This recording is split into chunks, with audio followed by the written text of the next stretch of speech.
Cherokee land, all of it, was owned in common by the tribe. But any Cherokee could work and improve as much land as personal energy and private resources allowed. And the Ridge and his wife Susanna were energetic and resourceful homesteaders, exemplars of civilization.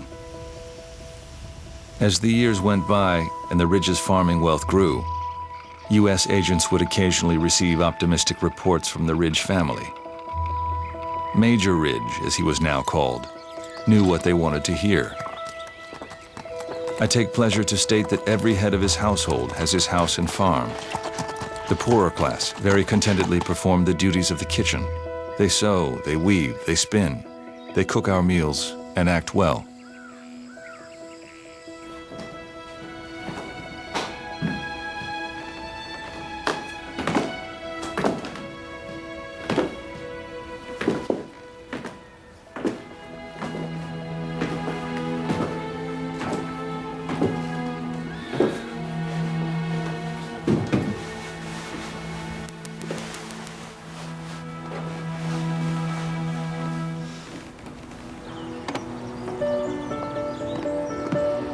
Major Ridge's hope for the future was a group of educated young men who could build a strong new Cherokee nation, reckon U.S. laws and government, and outsmart federal negotiators who were after their land. His greatest hope was his own son. John Ridge was a frail boy, hampered by a disease that occasionally made it difficult to walk. But the major recognized his son's strengths. When the U.S. War Department offered to pay tuition for John and his cousin, Elias Boudinot, at a missionary school in Connecticut, Major Ridge grabbed the chance.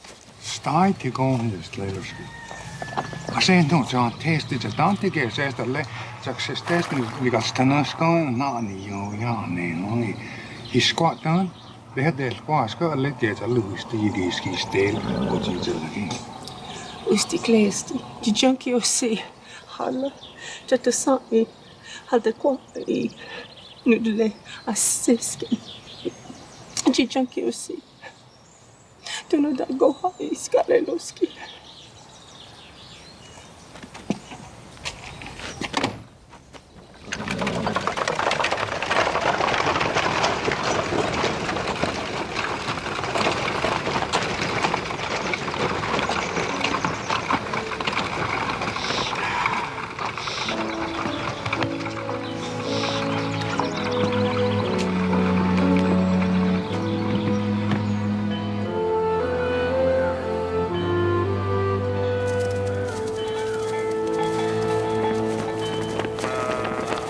So Ridge, eh?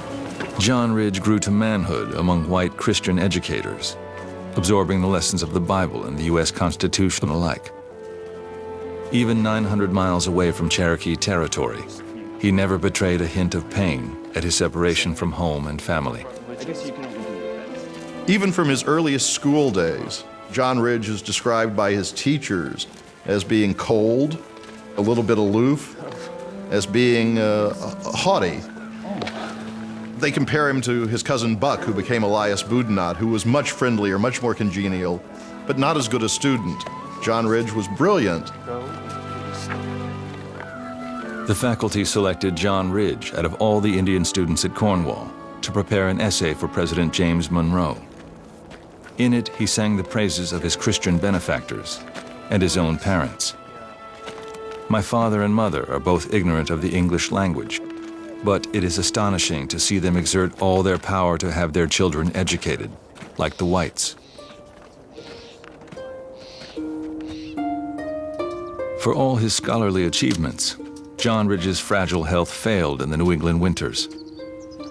He spent much of his time in his room, attended by the school steward's daughter, Sarah Bird Northrop, until a doctor alerted her mother that the two seemed to have fallen in love. When Sarah confessed, the Northrops sent her away to live with relatives. The entire affair kept secret. It took nearly 2 years, but John won over Sarah's parents. He regained his health, qualified as a lawyer, and promised to take care of their daughter. Do thus solemnly and sincerely engage and promise. I will, with the help of God. And you, Miss Sarah Bird Northrop, with your right hand, take Mr. John Ridge by his right hand.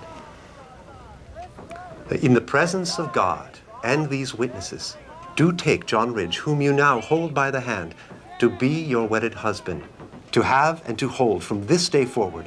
Cherish and keep him in sickness and in health, and forsaking all others, keep only unto him, conducting yourself toward him in all respects as a kind and tender, virtuous, and faithful wife. This marriage is a sin right now!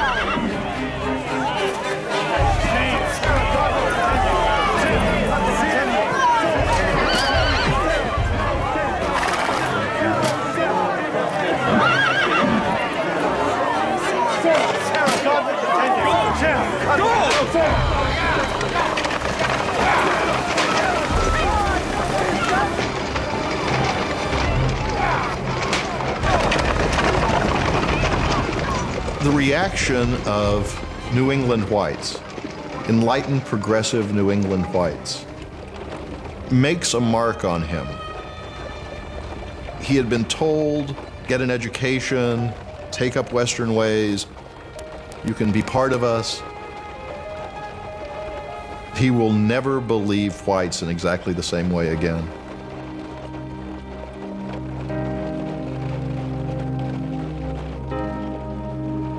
An Indian is almost considered accursed.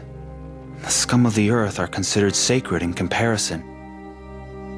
If an Indian is educated, yet he is an Indian, and the most stupid and illiterate white man will disdain and triumph over this worthy individual.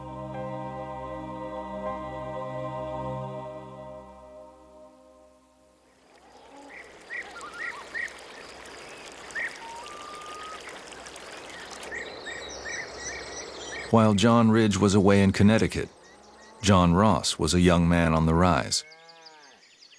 A trader like his father, Ross cashed in selling food and provisions to the well-funded Christian missions sprouting around the Cherokee Nation. He married a Cherokee woman and made a home on 420 prime planting acres. But Ross was drawn more and more into the troubled state of Cherokee diplomacy. The Cherokee Nation's long alliance with the United States was fraying. Washington was dragging its feet on payments owed under the terms of earlier treaties and strong-arming the Cherokees to sell off more territory. You can just imagine them. The Cherokee Nation had formed a powerful new central government to push back, determined never again to cede one more foot of land. And they needed able English-speaking men, like John Ross, to articulate the Cherokee position to the United States government. Quite concerned. John Ross was not from a prominent Cherokee family the way John Ridge was. But Ridge takes John Ross kind of under his wing as a protege. Here in John Ross, he's got someone who's only an eighth Cherokee, is very familiar with white society because of his father, equally adept at negotiating both of those worlds. Each is much like yours. With strong leaders like Ross in the Ridges, the Cherokees could hold the United States government to its word for a while. But the situation on the ground was changing nonetheless. As dreams of cotton wealth drove prospective planters deep into the interior South, other tribes were giving up huge swaths of neighboring lands. The 14,000 Cherokees found themselves surrounded on every side by American settlers. Scores of whites began to scramble onto Cherokee farmland. A small group of Cherokees had already taken America up on its offer of new land west of the Mississippi, in Arkansas Territory. But the Cherokee National Council, to a man, was still confident it had the strength to stand its ground.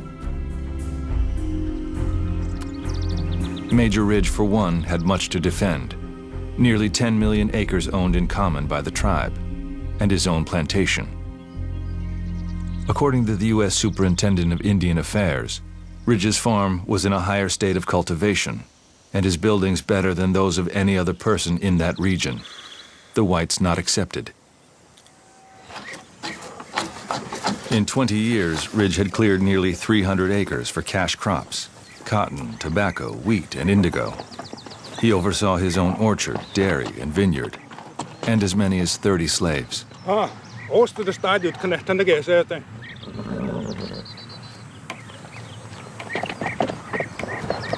John Ross owned slaves, and John Ridge, when he got married, Major Ridge gave him like 20 slaves, and so he was a slave owner also. About 8% of Cherokees owned slaves. They were mainly the mixed blood elite. But more and more, that mixed blood elite is adopting the lifestyle of the Southern planter culture. So well with tobacco in the past that we're thinking of adding to that, or perhaps even some cattle. Siwa, Wonka, how are you go? Well, since that's where they're gone here. So you long, that's can use doggy go near now. I jail you with something. I say no, that's the end on the Queeska. My father says the rains were heavy here and the cotton was planted late. But cotton prices are rising again.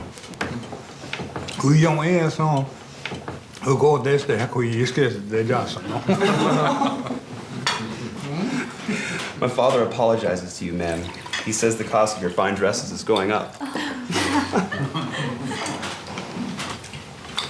Huh, a jailer.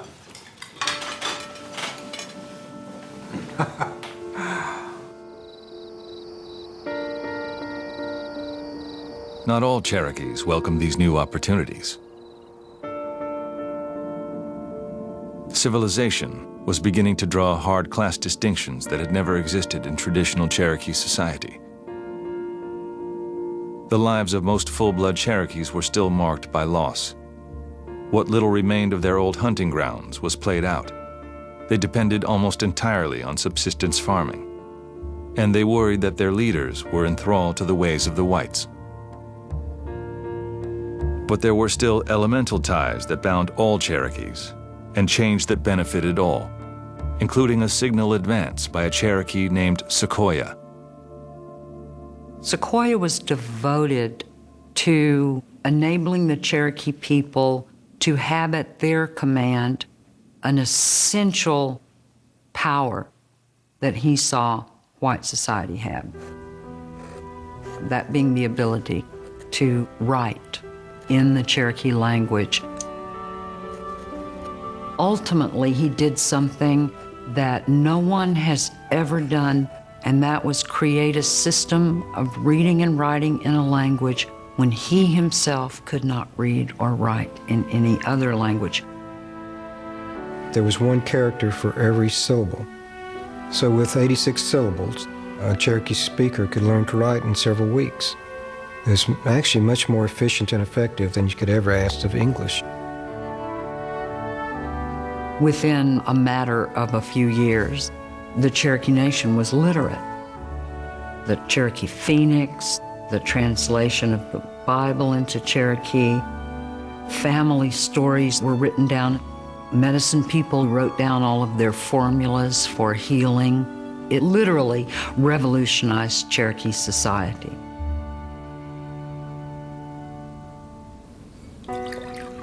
See what Washington has to say. At the end of the 1820s, Major Ridge saw a new Cherokee nation on the rise. Cherokee population grew every year. Its national council was stronger than ever, and a new generation had come of age. John Ridge had taken a seat on the council, and one of the most impressive new young leaders was John Ross. John Ross, he didn't look like a real full-blood Cherokee, but the full-bloods, the Cherokee people, trusted him. You know, he was what they looked for in a leader, and he was in for the common people.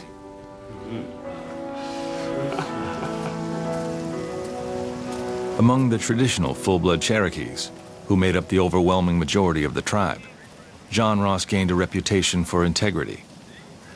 While serving under the principal chief, Ross had become an eager student of the abiding Cherokee ways.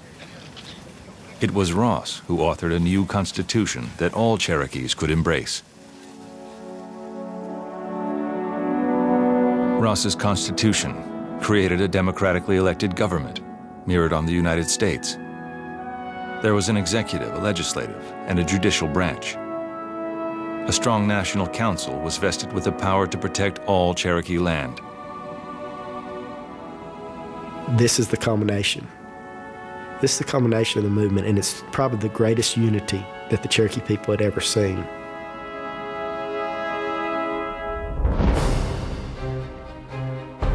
The new Constitution drew bright and indisputable borders around Cherokee territory and declared the Cherokee Nation's absolute sovereignty within those borders.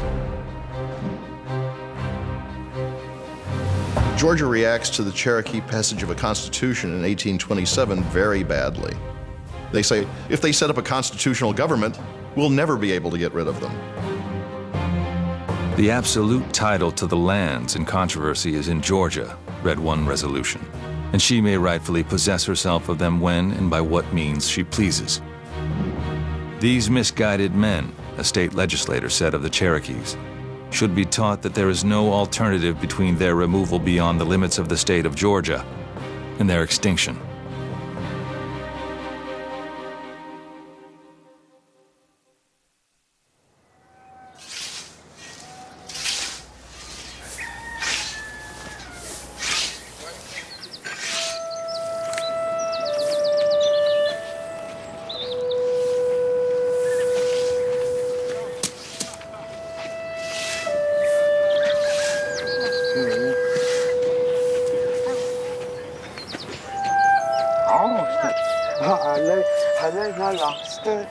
As the Georgia legislature began to kick back, other more ominous events were unfolding.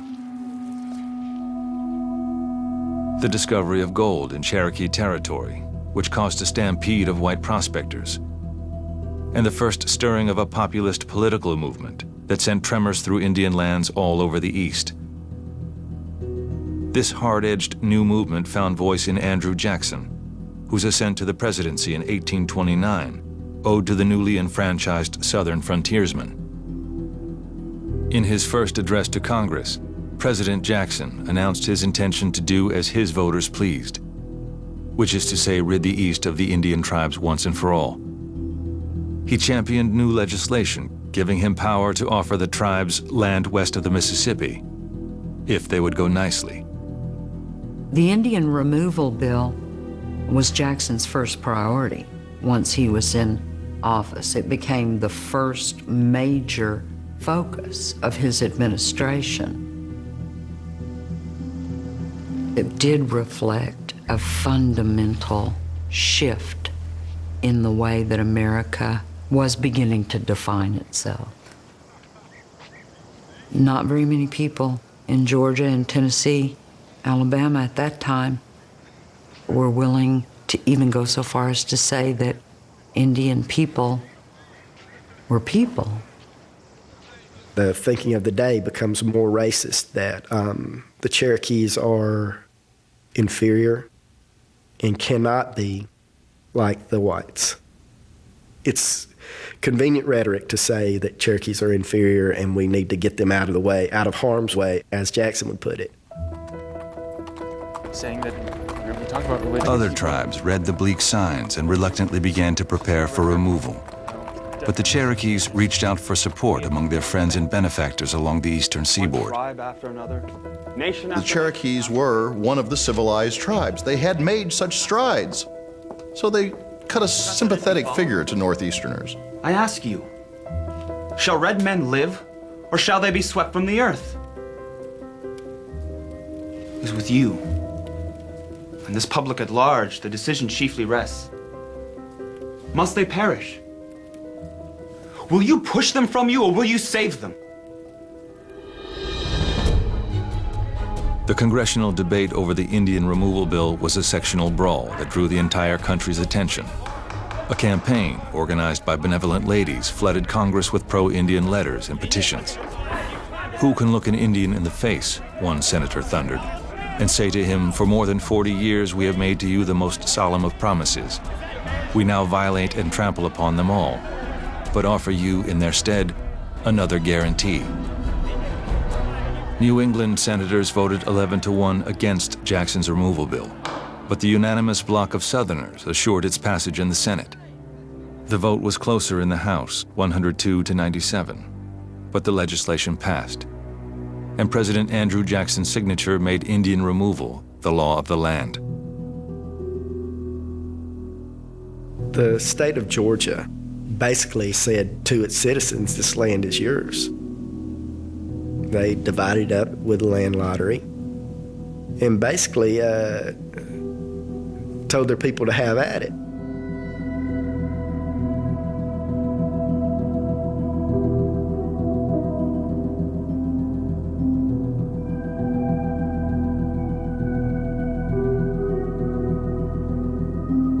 While white settlers bought up lottery tickets and a chance at Cherokee land, the Georgia legislature bent itself to obliterating the state within its state, passing new laws overriding Cherokee sovereignty. Meetings of the Cherokee legislature and courts were deemed illegal. All people residing on Cherokee land were now subject to Georgia law. Missionaries who had lived among the Cherokees for years were forced to sign oaths of allegiance to Georgia. Those who refused were jailed.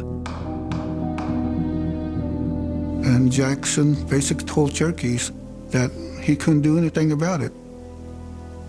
It was state rights, and they couldn't have any protection from the federal government. The only way they were going to get protection was if they moved.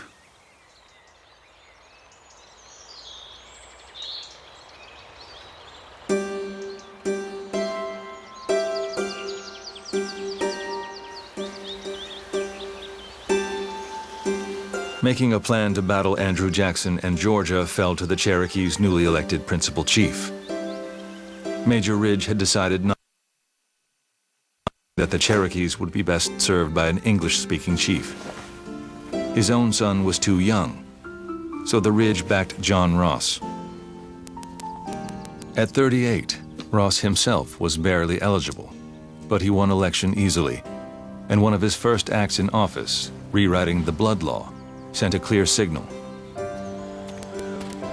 Any Cherokee who made a deal to sell land to the United States without the consent of the entire tribe faced dire and certain consequences. Citizens of this nation, the law read, may kill him or them so offending, in any manner most convenient. Chief Ross then set out to shame Jackson and the supporters of Indian removal, and he was going to use the United States federal courts to do it. Along with America's most esteemed advocate, former Attorney General William Wirt, Ross and his closest advisors began to frame the Cherokees' argument for self-determination in their own territory.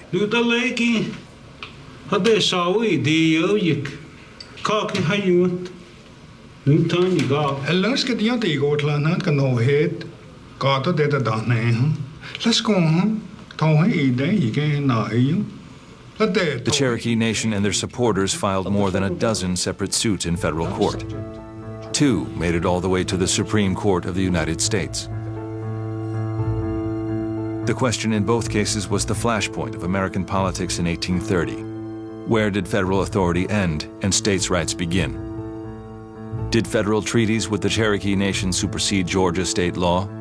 Or could Georgia do as she pleased within her borders? The court dodged the question in the first case, but in the second, Worcester v. Georgia, it could not. Samuel Worcester, a missionary who lived in the Cherokee Nation, had been jailed by Georgia officials for refusing to take an oath of allegiance. Wirt argued that his arrest was unconstitutional, that Cherokee tribal laws could not be written over by the state of Georgia. The opinion of the court, written by Chief Justice John Marshall, could not have been more clear. The Cherokee Nation is a distinct community, Marshall wrote, occupying its own territory, with boundaries accurately described, in which the laws of Georgia can have no force, and which the citizens of Georgia have no right to enter, but with the assent of the Cherokees themselves.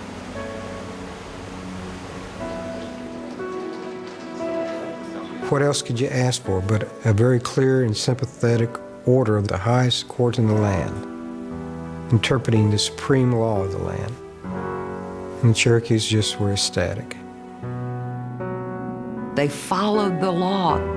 They followed this policy of a government-to-government relationship. And the Supreme Court decision was a complete vindication. Now, finally, now they'll have some protection. John Ridge was still in Washington when he got word that the state of Georgia was refusing to recognize the Supreme Court decision or the sovereignty of the Cherokee Nation. He goes to the White House and gets an audience with President Jackson. He asked him bluntly if he will force Georgia to comply with the Supreme Court's order. And Jackson says he will not.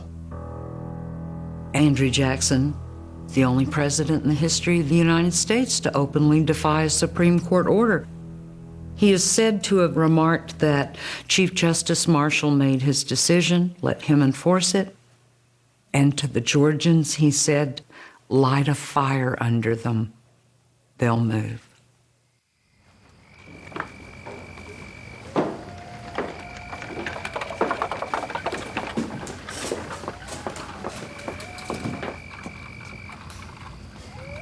It's over.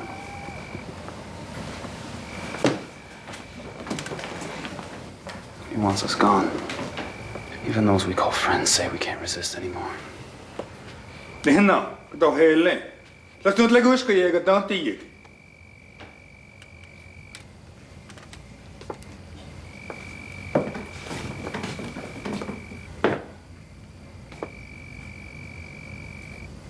The political reality setting in, the issues became more clear. You could stay and fight, or stay and resist, or leave. And it was a very painful decision. It was an emotional decision. And it was the United States driving us intentionally into that choice.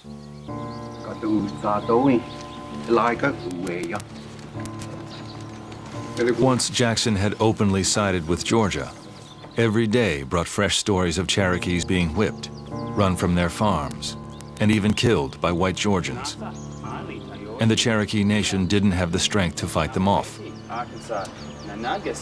When the United States renewed its offer of a cash settlement for Cherokee territory and a grant of land west of the Mississippi, the Ridges were ready to listen. At this point, the Ridges see the yielding of land as inevitable. What it's coming down to in their minds is a choice between preserving their land or preserving their sovereignty. So they believe it's more important to remain a sovereign nation and distance themselves from the threat that's imminent. I'm told it is much like here. We'll come to think of it as home. Here, Closty, Nooster, Big Anderson, Cutty.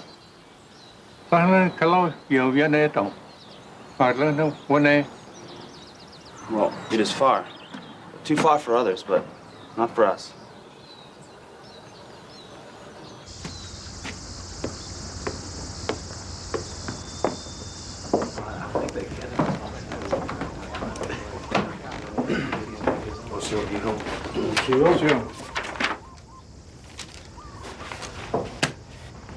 They would have us leave our land and take up way out to the west, here.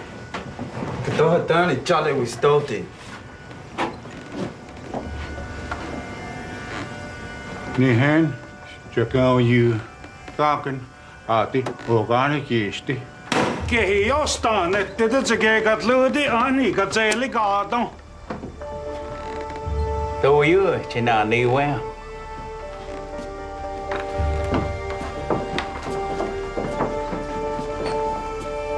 John Ross was a man in the middle.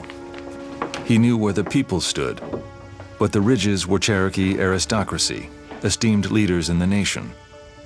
The family had plenty of friends in the U.S. government, and Ross was not happy that John Ridge was preparing to run against him for principal chief in the upcoming tribal elections.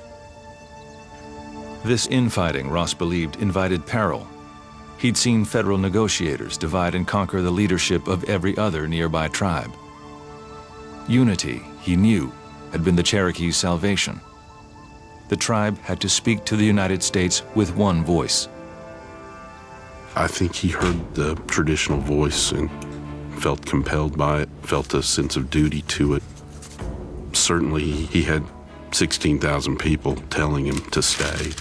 I think he wanted to do what those voices were telling him to do.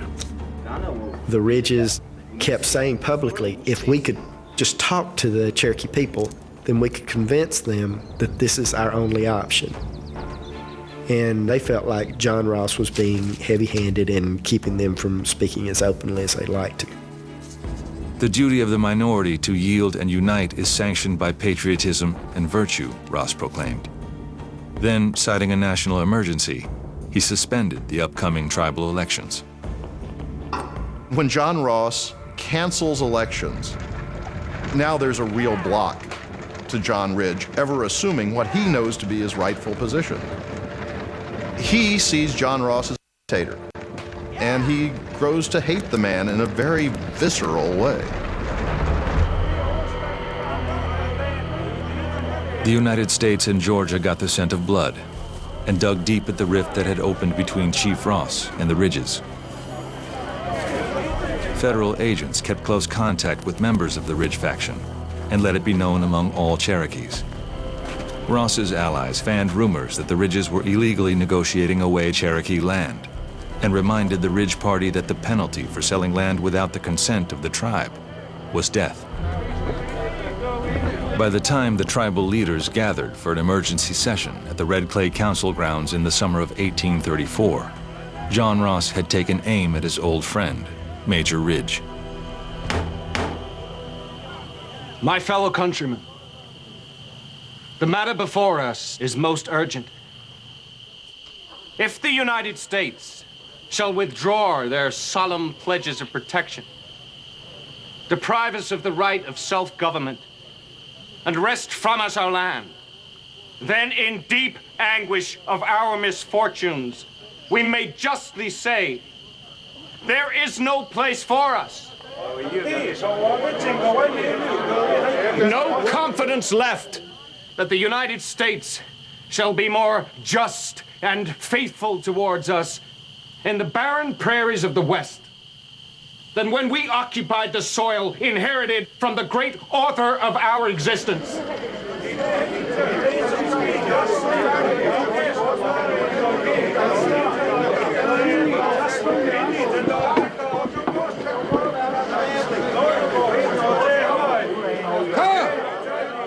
Carl, gonna get your own way.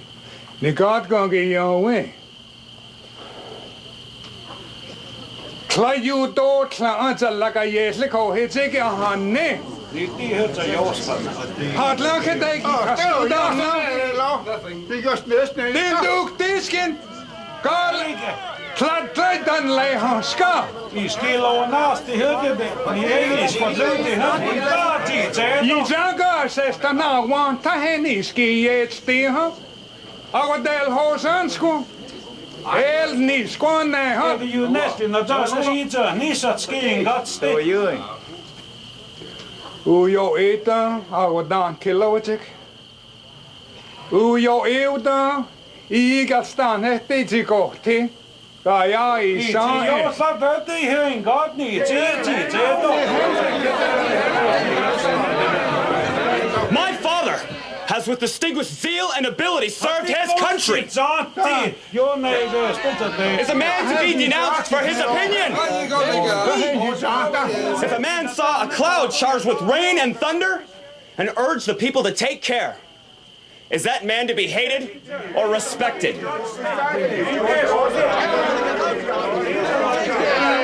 There's a lengthy discussion, and it's decided to impeach John Ridge, Major Ridge, from the National Council.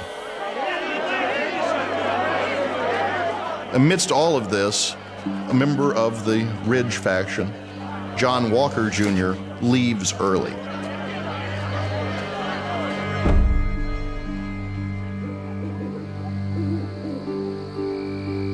And he is bushwhacked His body's left out on the road as a signal.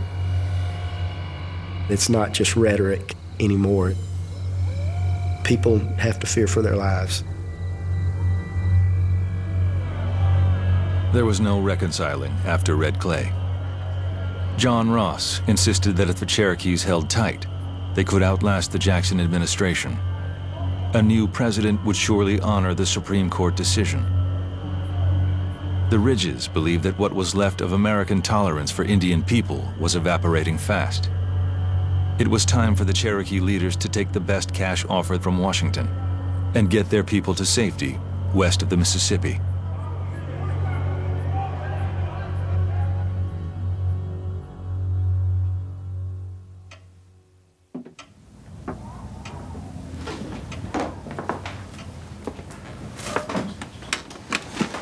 In the last days of 1835, in defiance of Chief Ross and the National Council, a self-appointed group of Cherokee leaders met at the home of Elias Boudinot. In front of them was the newly negotiated Treaty of New Echota. In return for ceding all the tribal lands in the southeast, the Cherokee Nation would be paid $5 million, providing funds to relocate west of the Mississippi and to build schools, churches, and homes in their new land. The treaty party did not stand to benefit financially, but they knew that would be little comfort to their fellow citizens. None of them were under any illusions as to what they were doing.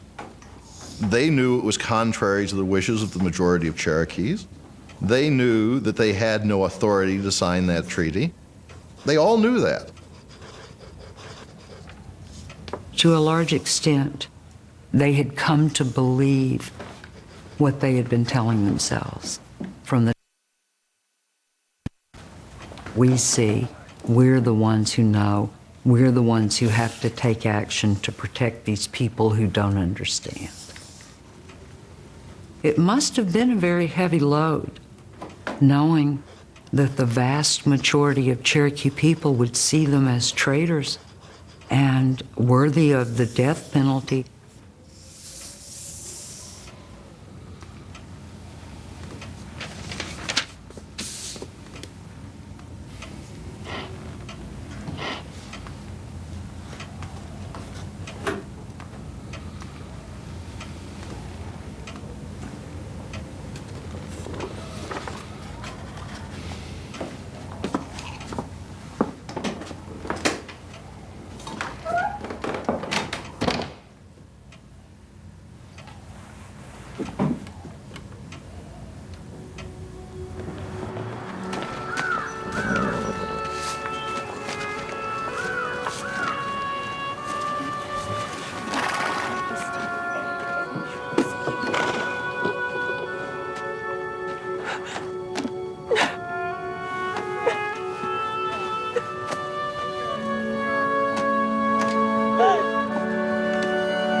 Ano chicken, honey, igu gastununa, inake chicken, agotena, agotaso.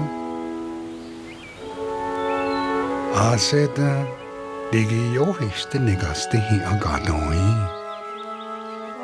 Igige yu hi chicken, honey, degataso, degi laustanela, ale. Igelong tanasang stanang.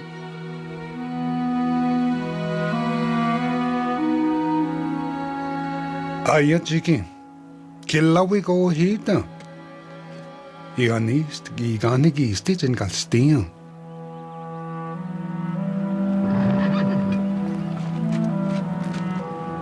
Adagain, don't show. You got that to go to you.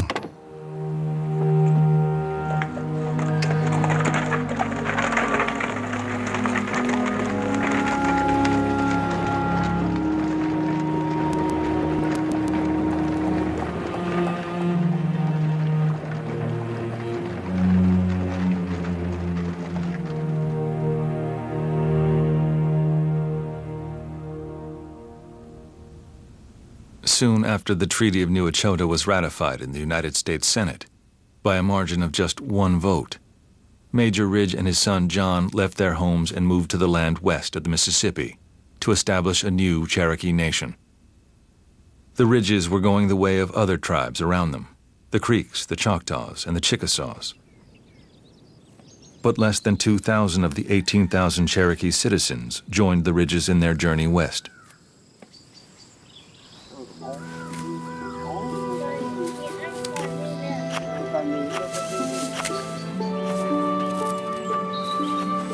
The people are told they have 2 years to remove themselves peacefully with support from the federal government, supplying and make sure that they get their payments. And only a handful of people leave. They continue planting their fields and making improvements on their farms. That was their land. They weren't going to leave.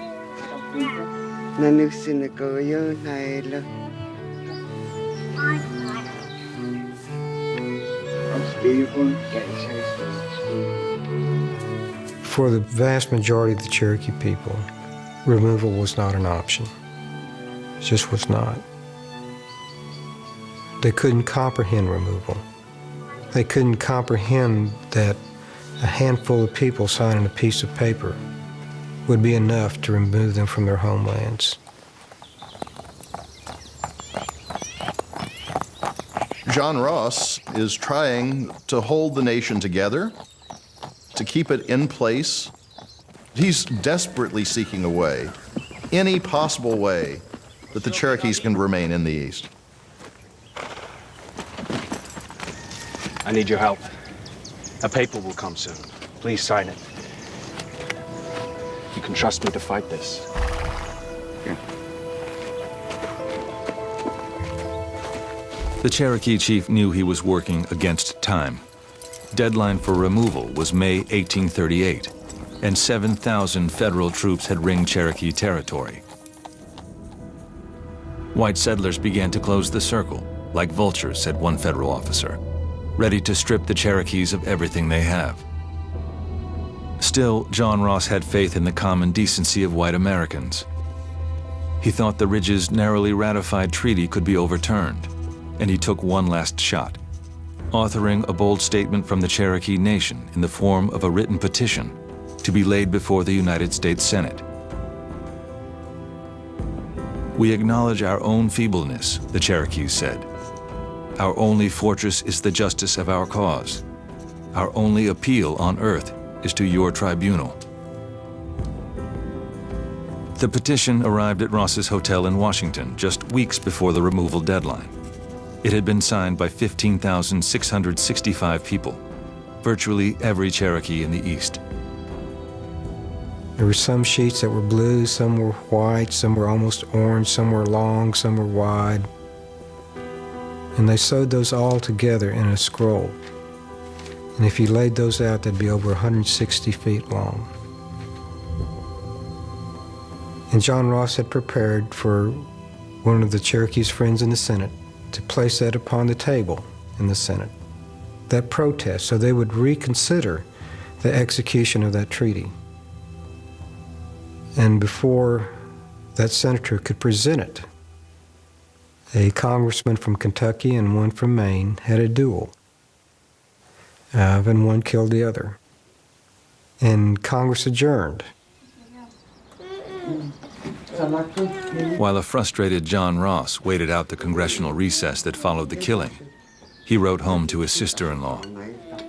"As soon as they bury their illustrious brother, Congress can get back to the business of dealing with us savages." Congress, however, did not circle back to Chief Ross's petition. It was simply pushed aside. The Cherokee people's near-unanimous plea never received the consideration of the United States Senate.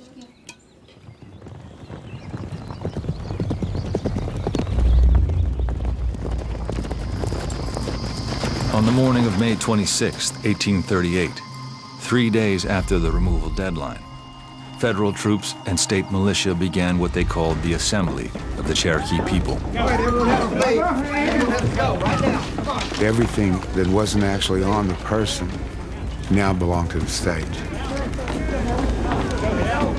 And they were forced out into yards and on to the roads with whatever they had on their back.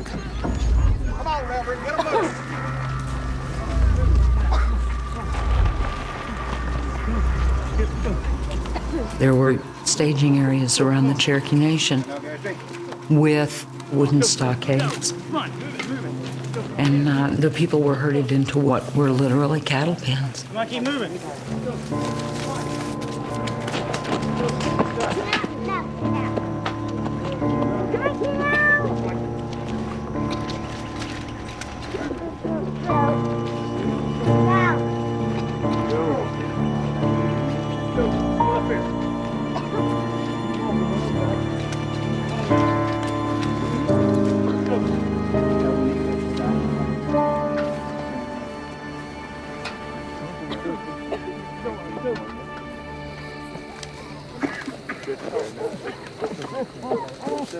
A few weeks after the roundup began, the first detachments of Cherokees were shipped west under military guard.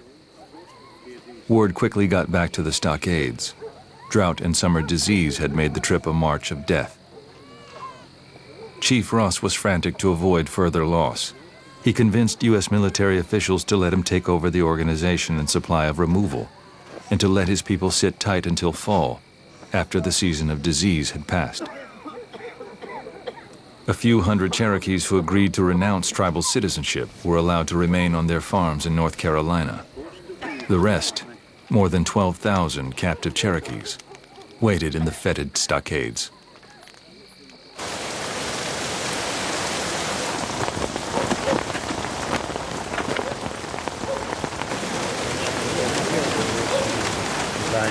Prisoners, one missionary remembered, were obliged to lie at night on the naked ground, in the open air, exposed to wind and rain.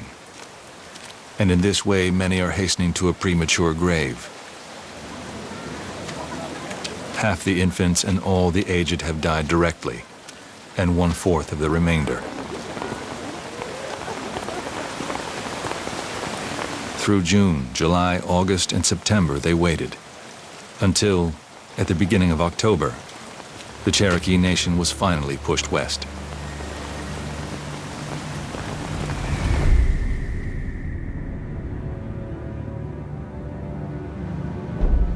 It was early December before the final group began the 850-mile trip.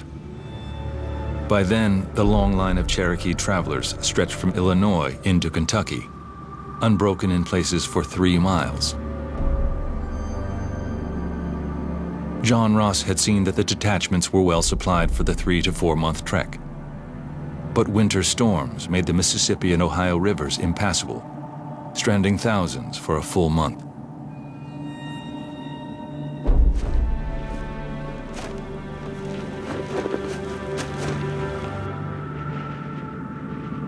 No one could have predicted that one of the hardest winters in memory would strike that year.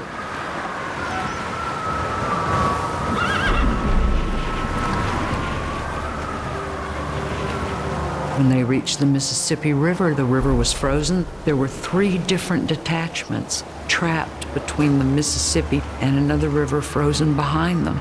And there they sat for weeks in deep, deep snow and ice.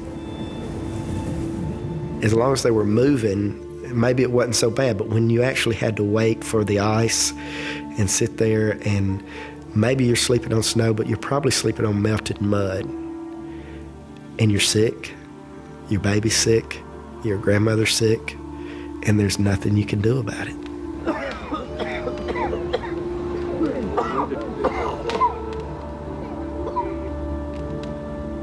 The harsh weather so slowed progress that supplies of dried corn and salt pork began to run short.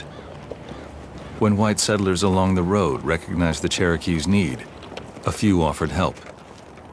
Others took the opportunity to cash in on the woe, charging wildly inflated prices for grain. Cherokee men were soon too depleted to hunt wild game. A New Englander passing through western Kentucky noted the sad procession. 2,000 people, sick and feeble, many near death, One woman was carrying her youngest child who was dying in her arms. Multitudes go on foot. Even aged females were traveling with heavy burdens attached to the back, on sometimes frozen ground, with no covering for the feet except what nature had given them. The Indians buried 14 or 15 at every stopping place.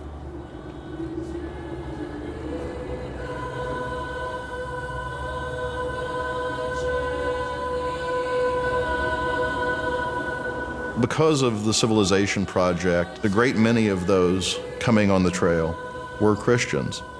And a lot of times on the trail, they would sing Christian hymns. Here, these thousands of people making this forced march, 1/4 of them dying en route. And they're singing, "Guide me, O thou great Jehovah, guide me, God. Pilgrim that I am in this barren land. I am weak, and you are mighty. Guide us."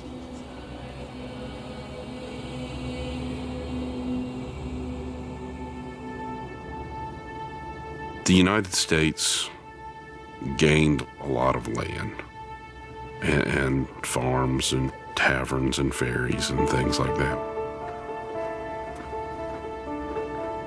But a loss for the American government is the blemish, the stain it places upon our national honor. What we did in the 1830s to the southeastern Indians, it's ethnic cleansing.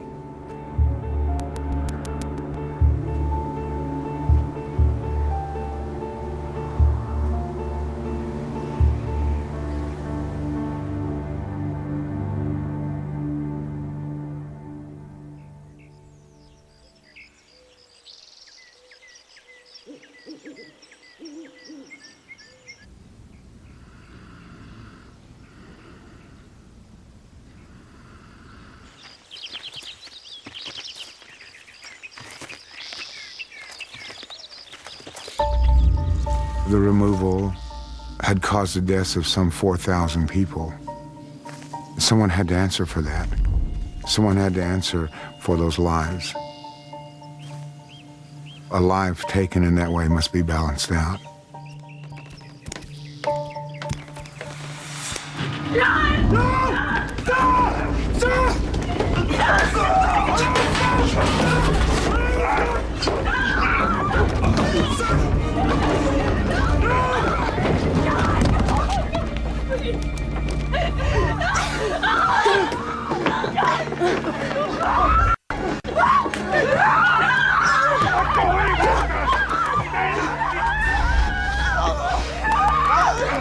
They stabbed him repeatedly. They beat him, took turns kicking the body and jumping up and down, caving in his chest.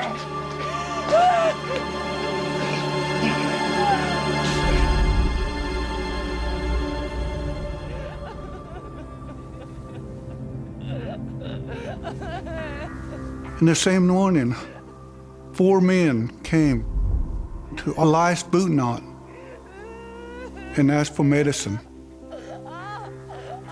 And as he turned to greet the people, he was stabbed.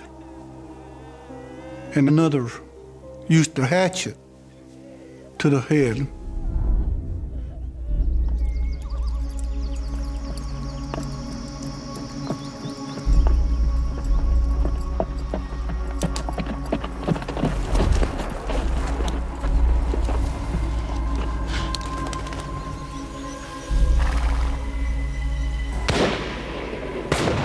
Major Ridge was shot 5 times,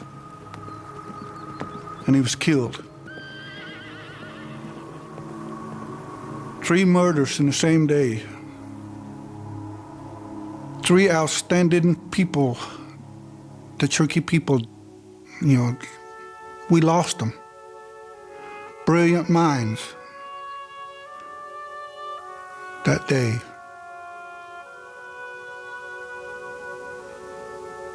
And I think it was a loss for the whole nation.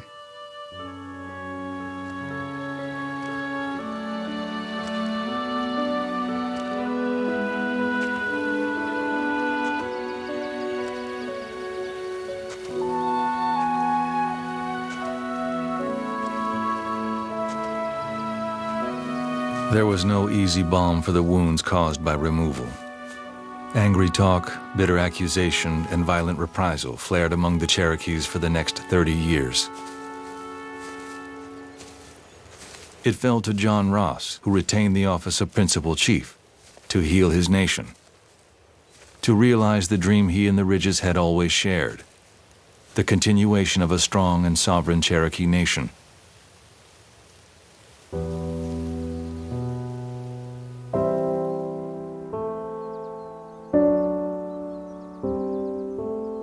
By 1860, after a quarter century it removed from the United States, Ross had managed to restore the heart of his nation.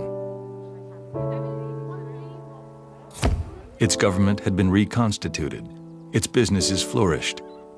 It had the finest system of public education in all America, for men and women. Cherokee population had nearly doubled to 21,000. Ancient tribal traditions, like the Green Corn Dance and the clan system, were still honored. John Ross was in his 70s, had been chief nearly 40 years, when, after the Civil War, the United States began to force its way, once again, into Cherokee territory, demanding the tribe cede part of its western lands. In the summer of 1866, while he was in Washington negotiating anew with the U.S., John Ross fell ill.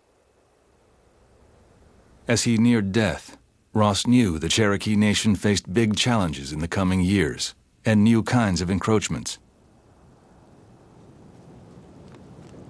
But the chief took comfort in the fact that the Cherokees had reestablished themselves as a strong and sovereign nation, deeply connected to the land on which they lived, and prepared to fight for it. In this one respect, they're lucky.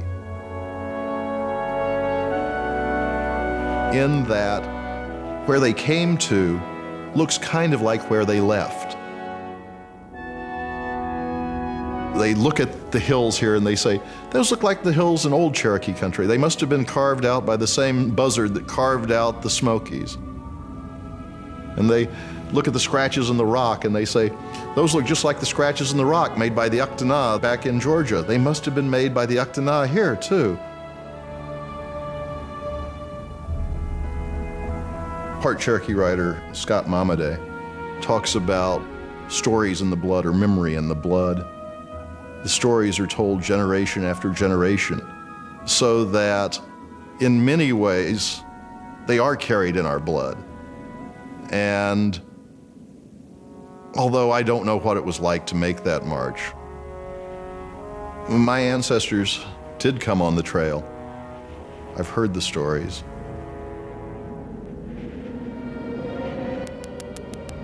In listening to the stories of your ancestors, you're taught who you are and what your ancestors sacrificed so that you could be Cherokee.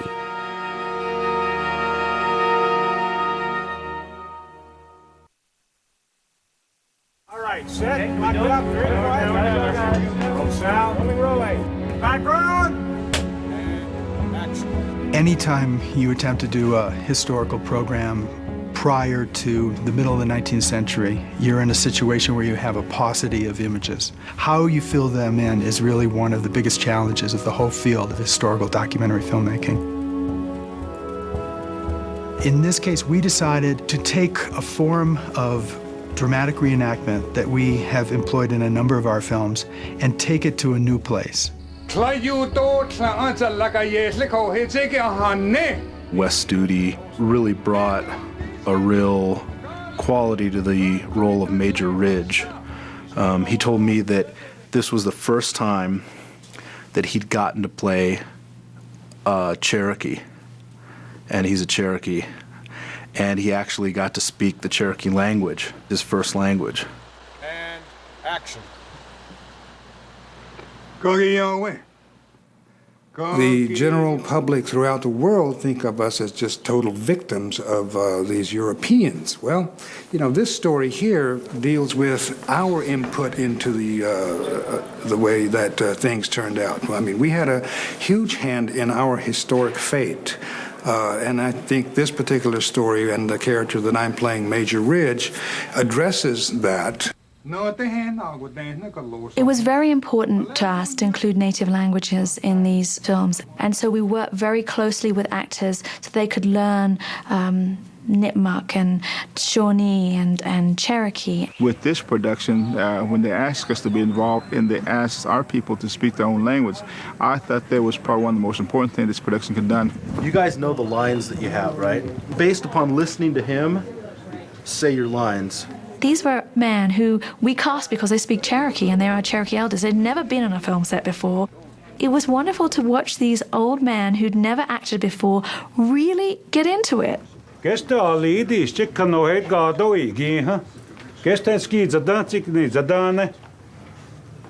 Help me, Woody.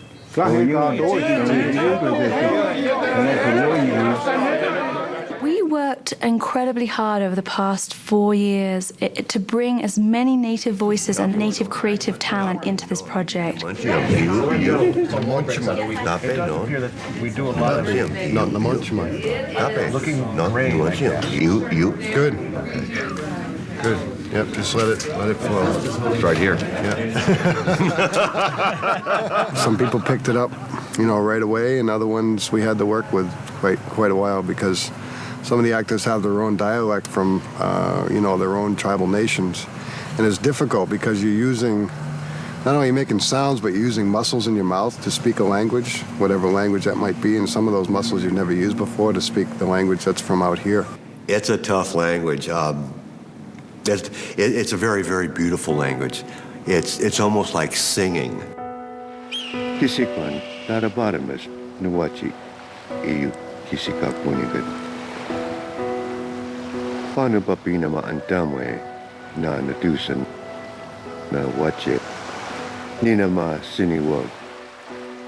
One of the things for me that's very important about this series is the remain part.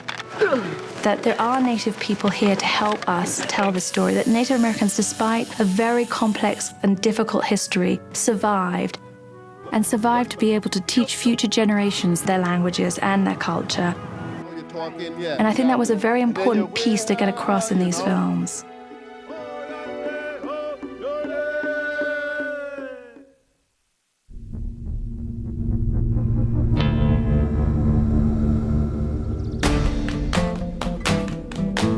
In 1886, in the blazing summer heat, 39 Apaches raced across the desert Southwest, chased by 5,000 American soldiers. Across the nation, Americans were horrified by details of the chase, some real, many exaggerated. 39 people were on the run that summer, but the soldiers were really after only one man, Geronimo. We decided to do a film about Geronimo because we wanted to look at that moment at the end of the Indian Wars. That moment where Geronimo was catapulted to a leadership position in his tribe. And I think that the film re-examines who he was and looks at why white America has accorded him such a place of privilege in historical memory, and why Native Americans, particularly Chiricahuas, whose tribe he's a part of, have a very, very different and much more nuanced and much more complex feeling about him. We have different perspectives on the man, who he was, how he lived his life, why he did what he did, and how that affected the rest of the tribe. Apache people suffered because of him. We all suffered with him. Well, he killed a lot of people. Why is he remembered when he did all these bad things? It's because he put a mark on the American people. He put a scar on them. When I look at this film, I see that there is a big stamp of community. And when I say community, I'm talking about the core Apache community, the people who actually own the legacy of this history. You have Chiricahua descendants. You also have descendants from other tribes who are attached to this story and this experience, and whose descendants played crucial roles in how the story played out.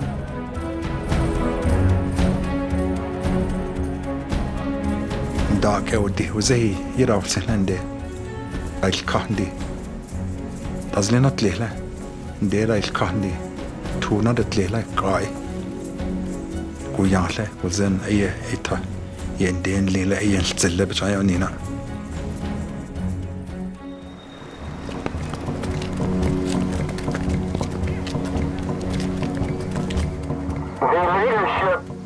Of the Oglala Sioux here present in Wounded Knee have declared Wounded Knee an independent country.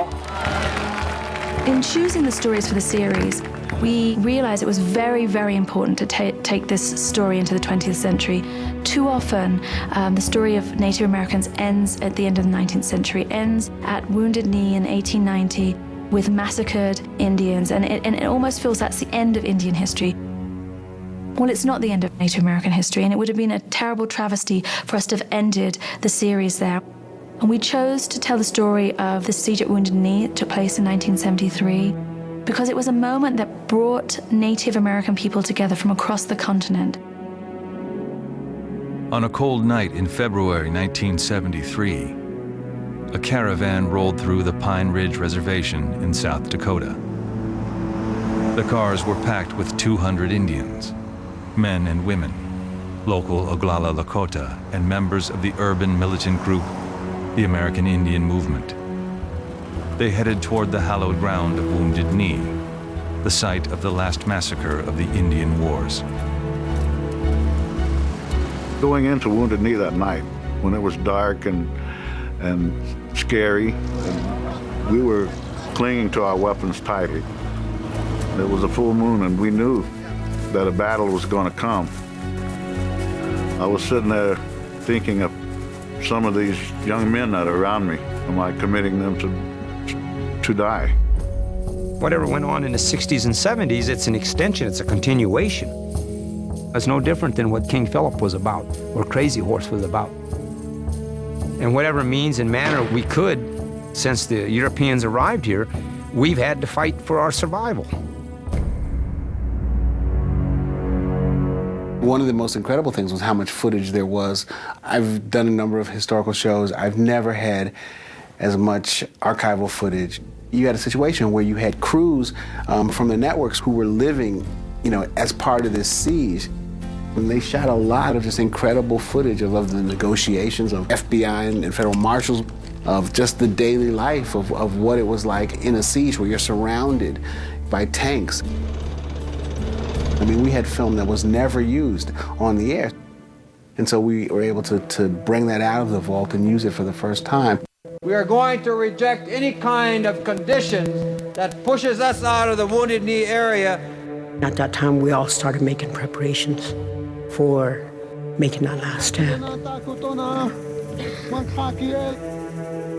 We smudged everybody as they came up and painted them. When you go off to war, if you get killed in battle, then that paint will signify that you went there with the blessings of the pipe, and that you will go to the spirit world with great honor. Stay tuned for more American Experience, but first. Next time on Secrets of the Dead, an incredible find in the desert of Egypt. A pharaoh's tomb filled with marvels worthy of the 1001 Nights. But overshadowed by World War II. Who's going to pay any attention to an archaeological find in Egypt? 70 years later, archaeologists are taking a closer look at this mysterious pharaoh. He had the chutzpah to make this new city come alive. The Silver Pharaoh on Secrets of the Dead. Wednesday, 8/7 Central on most PBS stations. There's more at American Experience Online. Go behind the scenes to meet the cast and crew. Watch the whole series online. Explore important topics in Indian country today. All this and more at pbs.org. The complete 5-part series of We Shall Remain is available on DVD. To order, visit shoppbs.org or call us at 1-800-PLAY-PBS.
Exclusive corporate funding for American Experience is provided by Liberty Mutual.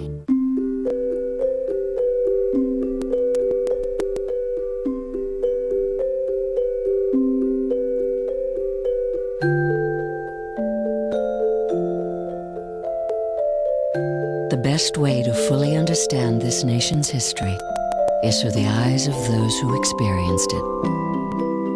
Liberty Mutual, proud sponsor of American Experience. Major funding for American Experience is made possible by the Alfred P. Sloan Foundation to enhance public understanding of the role of technology. The foundation also seeks to portray the lives of men and women engaged in scientific and technological pursuit. Funding for We Shall Remain provided by the National Endowment for the Humanities, the Ford Foundation, the Arthur Vining Davis Foundations, Calliopeia Foundation, and by the Corporation for Public Broadcasting and viewers like you. Thank you.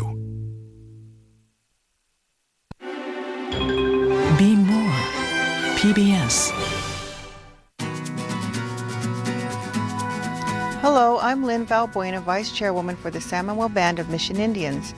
We are proud to partner with KCET to honor local leaders during American Indian Heritage Month. This reinforces our ongoing commitment to showcase the great work of people making a difference. Now let's meet one of our local leaders. It's extremely important to the tribe to keep our culture and our heritage going for the next generation, just like our ancestors did for us. My name is Richard Gomez. I'm Vice Chairman for the San Ynez Band of Chumash Indians. What inspires me in keeping active in the community is knowing that the decisions we make are going to help the next generation. This is one of our economic programs that we have started to help our tribe has been through the casino. Giving back to the community is very important, and we're able to help the county, we're able to help the local cities here. I know that when we were a poor tribe, we had people in the valley that were helping us out. Now we're able to turn around and help them. This moment was made possible by San Manuel Band of Mission Indians.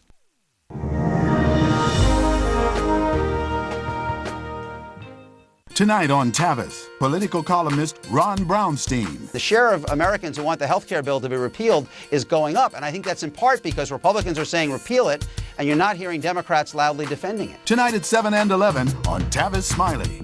We are on top of the world. Bring your camera. You know, I'm surprised how big this thing is. Your curiosity. What are these things? And your insect repellent on this spectacular lighthouse adventure. Tomorrow at 7:30 on Huel. Next time on MI5. We believe he's organizing race riots across the country. To infiltrate a ruthless terror ring, the team goes undercover. I'll need a wife. I shouldn't have thought that's too difficult. Does she catch like you?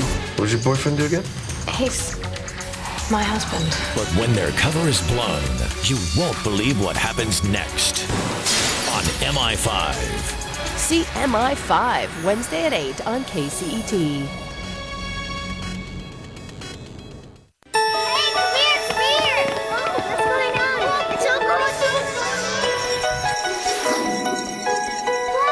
this! Look at this! Here, look,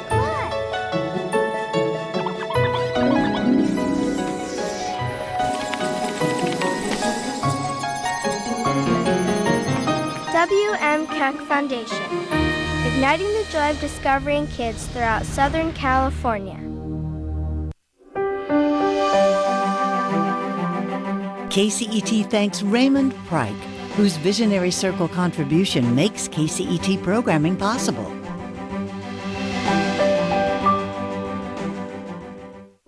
KCET, infinitely more.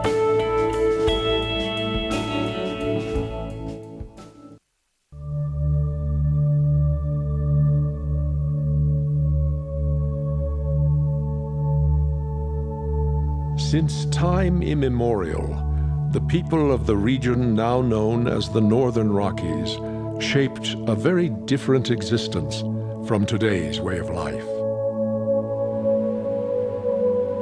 That was a landscape that was known, and it was a profoundly important landscape.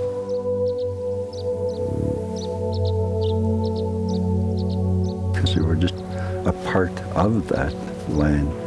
We weren't created superior over the environment and the animals. I think it has very little to do with boundaries. It has very little to do with fences. It has a lot to do with allowing that which is natural to be natural. It's the air, it's the water, it's the land, it's the life. It's all connected. It's all important. Our oral traditions tell us Glacier and Yellowstone are significant, and not just because of their recent status as national parks. These are sacred places, especially to those of us whose ancestors lived here from the beginning.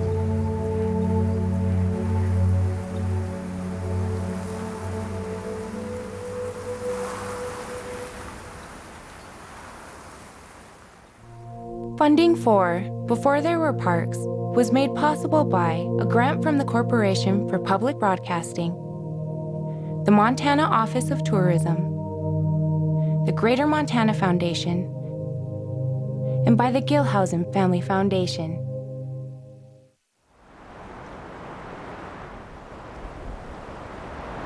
Early on, my grandmother told me, you know, you're not owed any knowledge. None of the knowledge that elders have is owed to you. But if you're respectful and you present yourself in a respectful way and you wait, maybe one of them will teach you something. Most tribal people talk about creation stories that put us in this place. This is the very heart of our tribal landscape. So while no one knows for sure, we can conservatively say 10 or 12,000 years of continuous occupancy on this landscape. And the important thing about that is that tribal people lived here sustainably. People would think, well, these are simple people and they have a simple culture. But our culture is very complicated and it's complex. And if you're studying our ceremonial life or our spiritual life, etc., or walking that part of life, it's lifelong learning. We have stories for every bump on the land, every butte, every rock, every waterway, everything.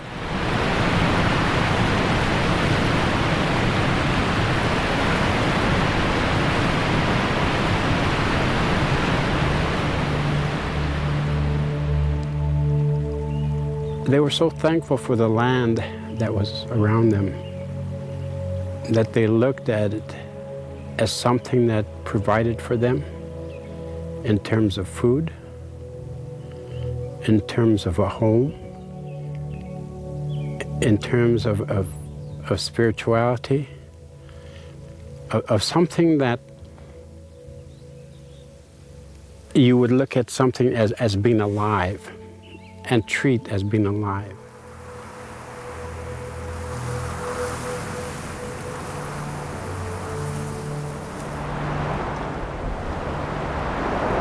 In the beginning of time, the Creator first put here spirits. They didn't have any particular physical form. And one day he gathered them all together and he told them, I'm going to put human beings here on the earth, and they're going to be born naked and helpless. And it's up to you whether they survive or not. And so each of you must decide what it is you're going to become and how you'll either help or hinder the survival of humans. And so they each chose what it was they was going to be.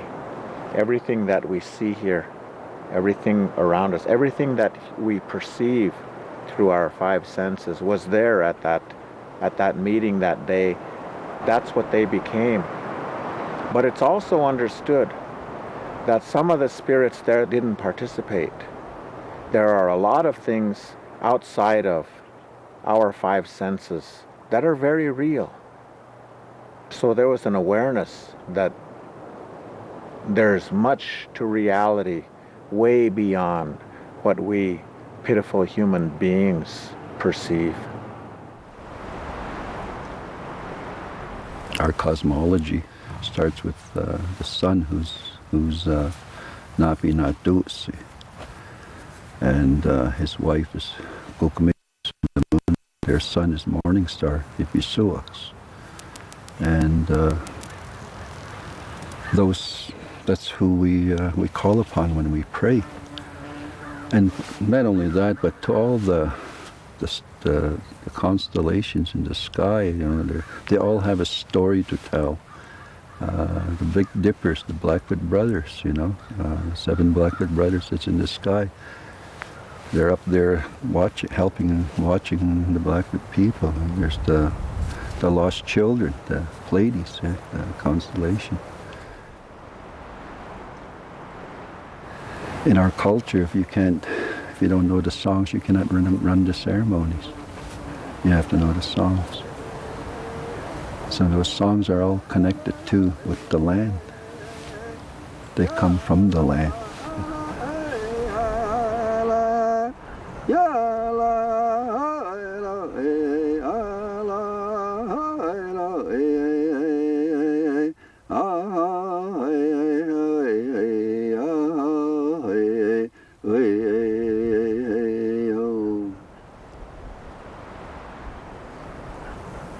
There's the case of one Crow shaman that the Crows talk about fasting at the different warm springs in what is now Yellowstone Park.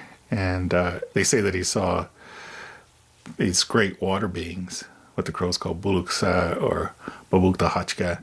And so one time when I was visiting the park with a Crow elder, we were talking about that. And I said, isn't that make you nervous, or doesn't that make you afraid to be in these areas?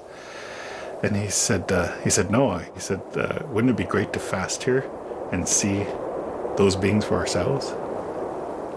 So there tends to be the difference, I think, when it comes to sacred sites is that maybe Christian society teaches us that we have to have reverence, that we have to have distance from those types of areas. Or the way that we show that something is sacred is by separating it, by making it different. Whereas for Crow people, what's sacred needs to be interacted with. It needs to be brought closer to an individual so they can experience that sacred quality.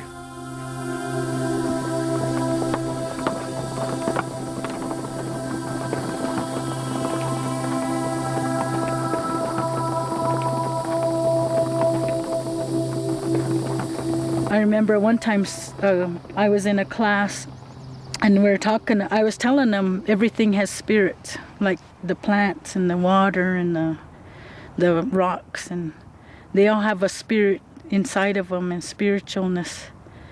And one guy, he said, well, does that table have a spirit? I said, no. He goes, well, it's made out of elements. I go, well, it's made by man. It's not made by the Creator. I said, yes, man figured out a way how to turn sand into glass, but the glass does not have a spirit.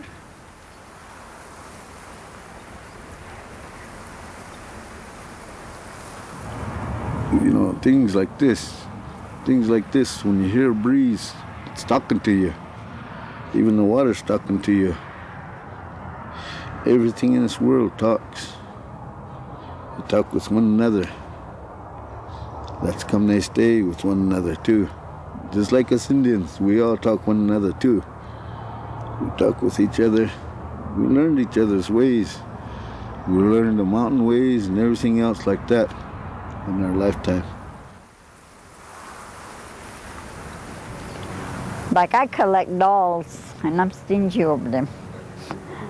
But lately I've been kind of, if somebody wants it, I said, go ahead, take it. They'll just look at me. Could I? I said, yeah. But I was thinking about that myself. Why am I so stingy over my dolls? They're just dolls. I could go to yard sale and get some more. It's starting to make me think, you know, I can't be hanging on to possessions all my life. Because when I came, I didn't have nothing. So why hang on to something I can't take with me? You know, we might think that 80, 100 years is a long time. But in reality, it's not. It's a very short period of time. So we don't have time to really own anything. And to own something is to take with you or to have with you. And you can't take land. And that's what's been passed down as time goes on. That what you see here is not necessarily yours to own, but yours to protect.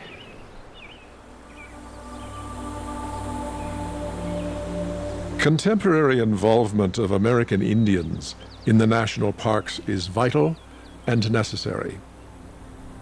In the summer of 2009, Eastern Shoshone youth and elders from Fort Washakie, Wyoming, spent 3 days in Yellowstone as part of the park's cultural exchange program.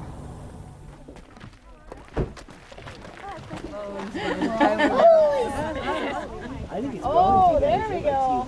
That's a nice minor eruption for us. Oh my God.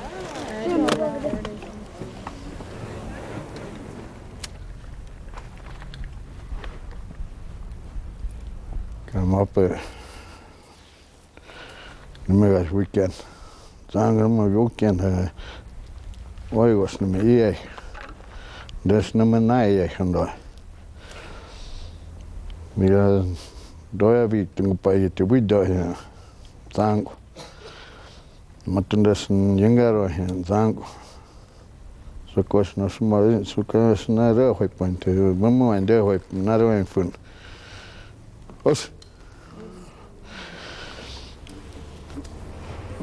When we take our students up there, we are not taking them up there because we have permission to go there. We are taking them up there because that is their right. That is their right because they are connected to those lands, that is their traditional lands, and that is who they are. And so we take them up there in a good way, in a respectful way, because we are respectful people. Then we ignite that spark that allows them to connect as their ancestors did. And we stand back. Children are sacred, and their energy is good. And so we will learn from them as we watch them do the inquiry, as we watch them, as we watch those light bulbs go on, you know, where they say, oh, wow, you know, we're learning these different things. They're going to feel it in a different way, and we are going to be so honored to have been a part of that experience, their experience.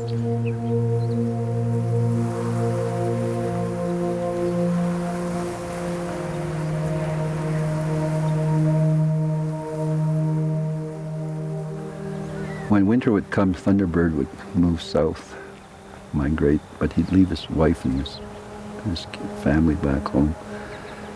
Raven decided to move in on Thunderbird's family.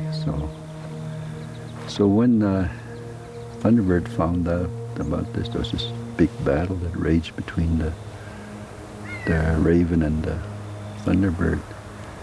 The Thunderbird would open his eyes and lightning bolts would shoot out of his eyes. And Raven started flapping his wings. And the Raven is known as the coal maker, Estoimsta. His other name is Umgeitsta. And so anyway, he froze the Thunderbird's eyes shut. So the Thunderbird said, "Take pity on me, don't kill me, I will give you my lodge." So he did give him the lodge, and Thunderbird moved to Chief Mountain. That's connection with the Glacier Park. So that's Thunder's lodge right now, Chief Mountain. So that's how we connect with the animals, the land, just through our stories. Twice a year, students from West Glacier and Babb Elementary on the western boundary of the Blackfeet Reservation come together to reconnect and forge new understandings in Glacier National Park. And that's cool. And you know what? If you leave that here, the next person that comes here might think they found a shark tooth. Pretty neat, huh? So you want to hide that here?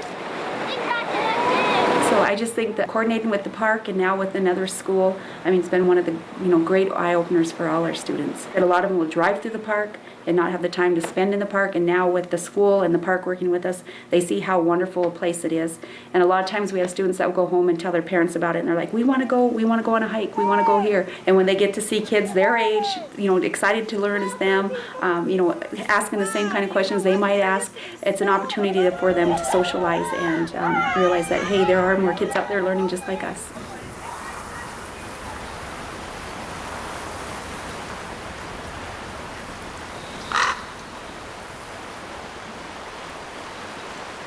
There are so many place names that are the oldest record of this landscape and the relationship between people in this landscape. So Tumsumli, for example, no salmon, comes from a coyote story, and it's the name for Lolo. There are no salmon on this side of Lolo. Place names are so profoundly important because they're the record of the relationship between people in the landscape for thousands of years. Yellowstone is probably a mistranslation of the Crow name for the river. The Crow name is Elk River, Ijidiaja, the Elks River. And that's in reference to the fact that the elk would rut what is now Yellowstone Park and then follow the river out in the springtime and summer and then out onto the plains. And there was a major migratory route, which in fact Lewis and Clark describes when he comes down the river. If you were to say Yellowstone in the Crow language, Bishidiaja, so Ijidiaja, Bishidiaja, somebody just misunderstood and mistranslated it. I guess if you started it in the spring, they would go to the Camas Prairie and dig camas, and then in like July, they would go fish salmon. And then in the fall, they would make their trips up to buffalo country, and some of them would come back and some would stay up there. Some would stay along the Yellowstone River and stay there because there's mild winters, but others would come back to Fort Hall and stay at Fort Hall bottoms during winter. And but when they would come back here, the Oregon Trail went right through this area. I said I think there were something like 40,000 people coming through it every year, but they would bring millions of cows, thousands of cows and horses and, farm animals. And what I've heard is the Oregon Trail, like all sides of it was just like overgrazed, very overgrazed, and they would utilize all these wintering pastures that the Indians would use when they come back. That's what they would use in the wintertime to get them through. They needed woodlands for their fires during the winter. They needed pasture lands for their horses. Because they'd come back from hunting buffalo, their horses would be all jaded and tired, and it's a long travel, and they'd come to burned out campsites, and there's probably human waste everywhere, animal waste, and all the game killed, and no fuel to burn, and I could just imagine how they would feel coming back, seeing that in their homeland, and be like, what the hell,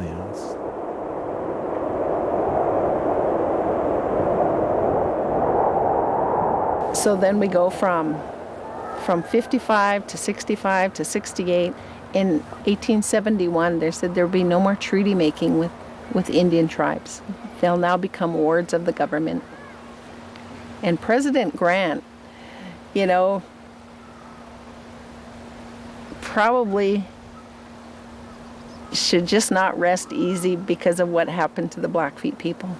He did an executive order in 73, which all means land cessions. To us, it's land cession. He did an executive order in 1874.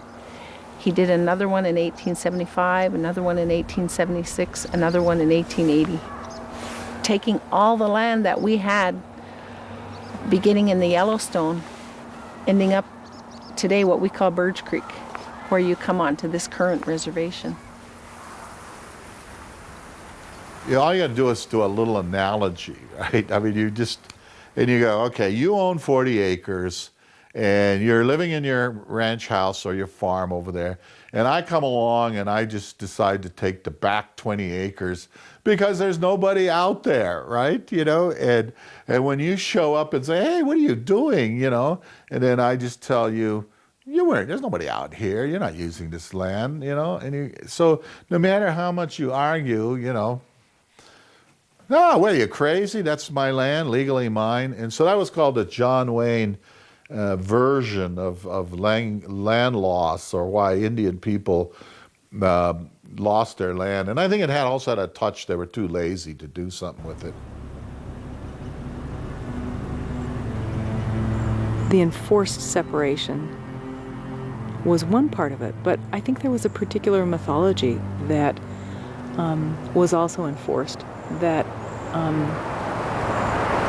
separated people from the landscape as well. If you disown a particular person, if you exile them or banish them, within tribal culture, banishment is maybe the most cruel punishment that can ever be visited on a person. Nearly 30 tribal nations have official and venerable ties to this region, some of which have been overlooked and even ignored.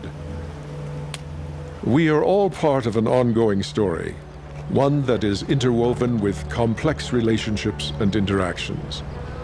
As we look to the future and seek a new, inclusive chapter, we must remember our ancient connections and newfound understandings to achieve balance in this, our moment of history. That's his name. Our stories tell us that we are created on the Yellowstone River, so we are the first caretakers of this land. And the land has been polluted physically and spiritually. And we were affiliated to the land and to nature, but we are slowly losing it. And Park Service has preserved, like the Yellowstone Park, for all the people, and we are grateful for these people for that service. And the Crows used to own the Yellowstone Park. Our blood and bones are mixed with the land, and that's why it's very special to us.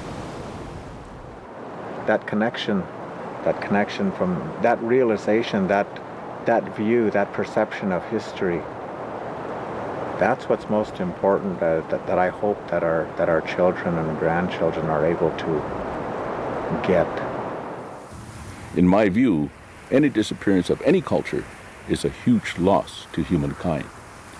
And so what we must all do, both as a Crow tribe and the nation, is work hard at keeping these native cultures alive, because diversity adds to the beauty of this great, great earth that we call our home. Basically, the landscape like Glacier National Park or Yellowstone National Park is like taking a picture. It's been preserved, it's been documented and left the way it was, untouched to a certain degree. So, yeah, the footprint's not there as much. But you look all around us, the cumulative effects that's happening around us, it's just bombarding the whole world. And these parks are just kind of a cry out to say, hey, this is what this world is about, you know. Preserve it, like save it. It's oftentimes difficult to explain in words the beauty and magnificence that we've inherited in those sacred landscapes. But we feel it when we're there. We understand it and we know it. It's an experiential process. And it's important for those places to remain for all of our children yet to come.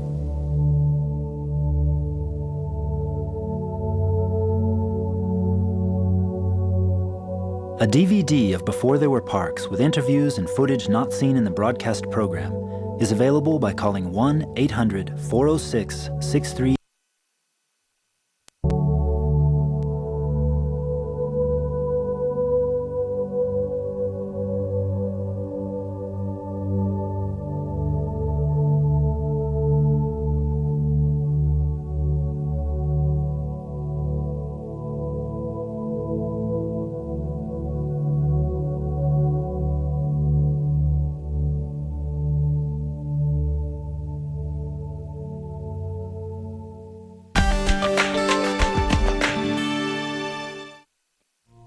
Funding for Before There Were Parks was made possible by a grant from the Corporation for Public Broadcasting, the Montana Office of Tourism, the Greater Montana Foundation, and by the Gilhausen Family Foundation. Be more PBS. Be more PBS.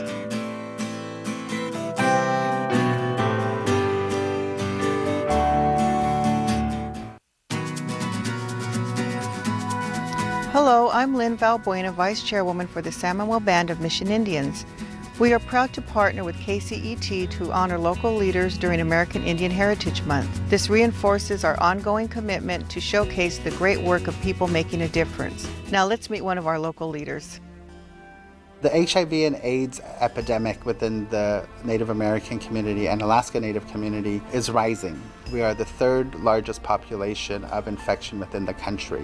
Yat e sheya eltanazo inshya. I am the program coordinator for the Red Circle Project at AIDS Project Los Angeles. The Red Circle Project is the only HIV prevention program in the County of Los Angeles that provides HIV prevention and education for Native Americans and Alaska Natives. The Red Circle Project continuously goes out into the communities to powwows, to cultural events, to provide resources and information about the disease. I feel like I am given a voice to be able to advocate for people who have needs and who have challenges. And so I utilize that voice to be able to advocate for everyone, for my Native brothers and sisters here in Los Angeles County.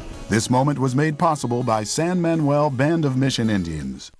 Next on Tavis, political columnist Ron Brownstein. The share of Americans who want the health care bill to be repealed is going up, and I think that's in part because Republicans are saying repeal it, and you're not hearing Democrats loudly defending it. Coming up next on Tavis Smiley.